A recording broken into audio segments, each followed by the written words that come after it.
Mesdames, mesdemoiselles et messieurs, chers frères et sœurs, chers téléspectateurs, nous voilà à l'orée d'une année nouvelle. C'est le moment de la rétrospection pour 2017, mais aussi de la projection pour 2018.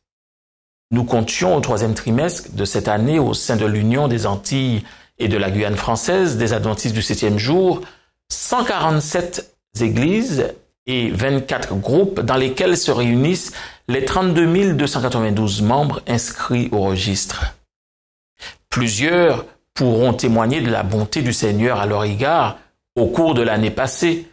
Beaucoup ont été de fidèles témoins de sa grâce au quotidien.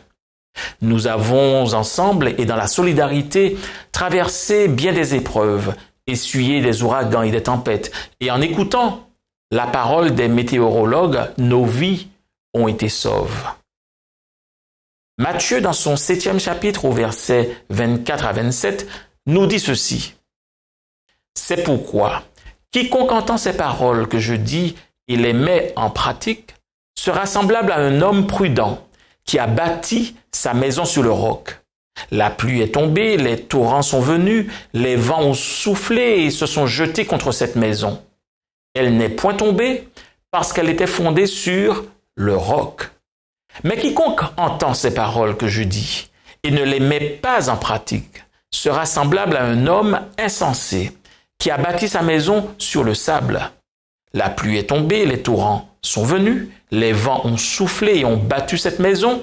Elle est tombée et sa ruine a été grande. » Ces phénomènes révèlent la nature des matériaux utilisés dans les constructions. Et ce qui vaut dans le monde physique vaut aussi dans le monde spirituel. Sommes-nous tous impliqués dans la mission que le Seigneur nous a donnée? Mettons-nous en pratique les paroles de Jésus notre Seigneur? Bâtissons-nous sous le rocher des âges?